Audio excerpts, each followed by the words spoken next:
And we are back. Long time hiatus. I returned to Kerbal with some mods finally because the game has gotten kind of stale. Nothing new or interesting has been done to it in a while, and I missed it, so I thought what better way to come back than with some mods. So we're going to do a little tale of two ships. The first ship here is a rocket. It's very beautiful rocket, as you can tell. Very large and weird shaped, but all to lift that center rocket that hopefully will never have to return to the surface of Kerbin and will stay in space forever. The goal of the Tale of Two Ships is to have more or less an infinite system. The mods I have currently installed, I feel like now is a good time to share that, would be the B9 pack with mostly aerodynamic parts. Then the Kethane mod, because I've always wanted that one and it seems like a pretty sweet mod. They put a lot of effort into it. There's even a part in the Kethane mod which I haven't tested, but I'm curious to see if it works, and if so, how it works. It's called the Unreconstitutionalizer or something like that. And what I gather is you put a Kerbal in it and it turns the Kerbal into Kethane. We'll see. I have yet to test that yet though. Maybe in my next video. But alright, so the ship's made it into orbit. Decoupled everything. That's the remainder of the ship. That ship is basically a mobile space home. The front half has got the observer crew container, or command pod, and then a 6-man crew container. So home for lots of Kerbals. Figure that's a lot of space.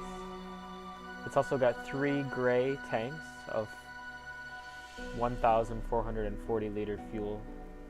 So 3, that's quite a substantial amount. That would be an orange and a half, basically.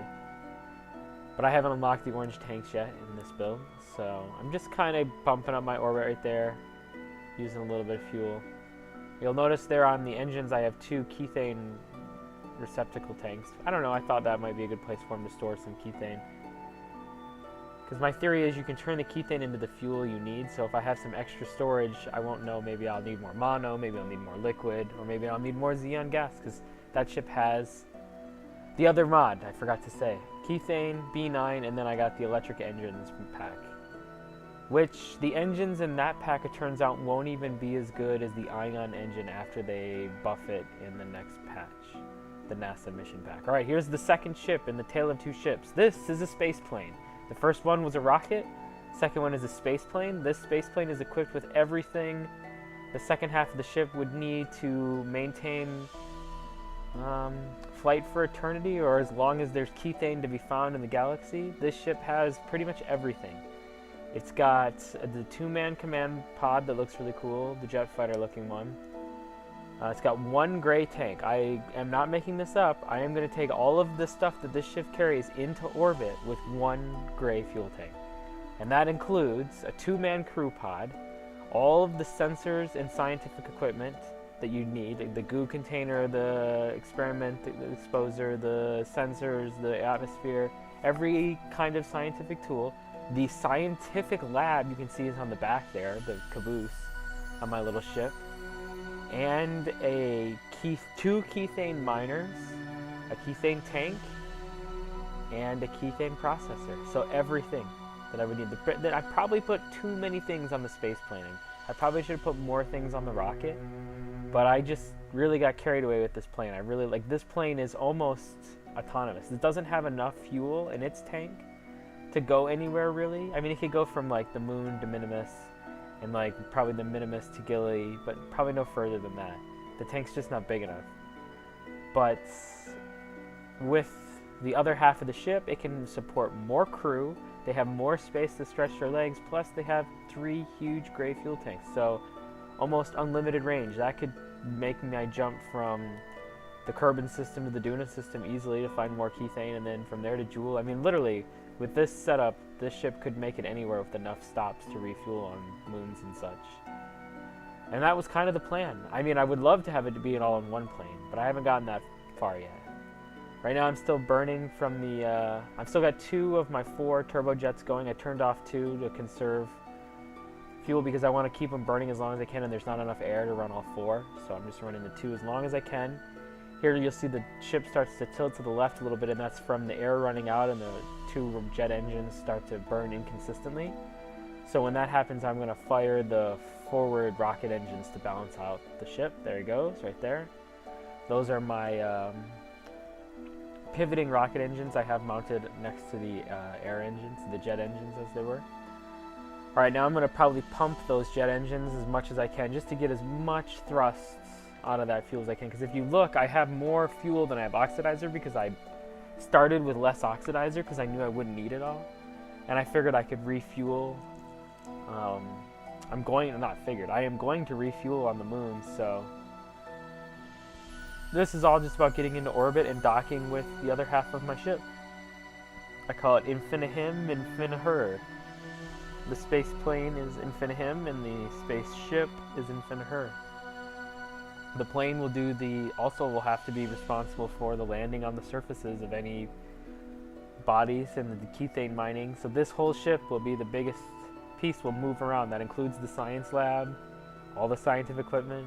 But it's kind of awesome. If I can get it to work, that means I can transmit continuously, just like you used to be able to science spam. Well, I won't science spam per se, but with the science lab there, nothing's stopping me from running as many experiments as I deem I can get away with, or as they're worth, I guess.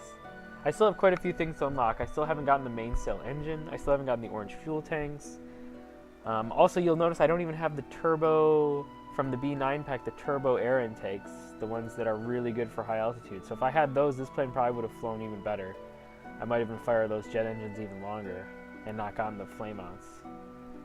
But that being said, I'm in orbit. Now I'm trying to line my ship up to Infiniher so that we can create one ship, the Infiniship, this mobile space station. That'll be the bit that you always leave in orbit, and then the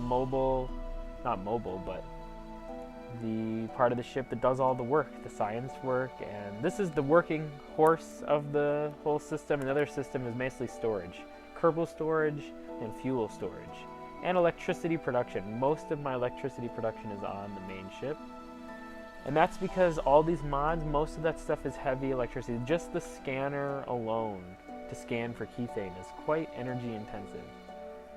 I also have a lot of electric engines on the main ship that you saw there to just give me that extra boost, because the idea of the ship is to be able to go anywhere.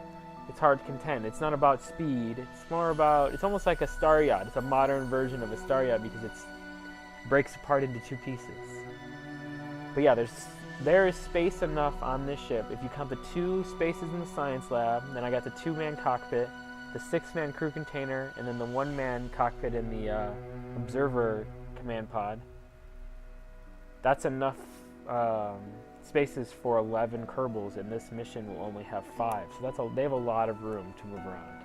Plus, when this half the ship goes down, I'll probably take a 3-man crew with me down to the surface, so lots of time for them to stretch their legs on the surface. But this ship will potentially, if I am able to continue to land without crashing, go anywhere in the solar system. We just need to get this docked up and head out to the moon and start refueling on the moon again. Hopefully I don't take too long on this dock. I thought I was quicker than this, but apparently I was a little bit slower. Maybe I'm a bit distracted. There we go. Actually, I know I'm a bit distracted because I'm going to find out a flaw with this dock in a minute.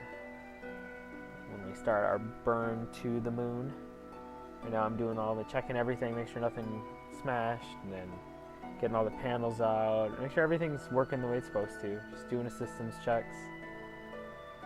Because I don't want to be at the moon and realize this ship's all screwed up and I got to start all over again. The tale of 2 ships continues. Give us a little spin, girl. Aww. So yeah, space plane and a rocket ship. The space plane will be my lander too. As I said before, I'm taking everything down on the surface with me. The science lab, all the science equipment. You can see the science equipment, it's in the back. Between the 2 wings, there's a little hole. I used the cargo bay to make there's like a gap in the ship. And you can see the science equipment and there's batteries in there. It's a very cool little section. It's right in front of the science lab, basically. Right there, you can. That was a good angle. You could kind of see it there. There you can see it. There's that hole. You can see right through the ship there in the back. And I realized that probably would have created aerodynamic inconsistencies in a real ship. Or maybe not. Maybe it would have worked perfectly. Get some cool angles of the ship wobbling a bit here. So I'm realizing as I'm starting my burn to the moon that something's not right. I'm getting a fair amount of wobble, and I realized that my dock was not as careful as it should have been, and I'm noticing that some of my thrusters are hitting my wings on the back plane, on the space plane. Because basically the way these two ships come together, they can only dock at a very small angle. There's about 25 degrees roughly that these ships can fit together, where the jets from the spaceship won't hit the wings on the space plane. Because if they do, what happens is that actually cancels out the thrust. Because you're basically thrusting into yourself. It'd be like punching yourself. Nothing happens. So what I'm doing is I'm settling off the plane and I'm straightening it out so that I can redock and come back in at a better angle to try and I need to get those nuclear engines basically on the top and bottom of the plane, because it's really the only place that they can slide in without hitting the wings or the engines between the wings. Because if you notice, I have three engines mounted, three pairs of engines mounted between the wings. The four turbojets, two pair of turbojets, and the two pair of pivoting rocket engines.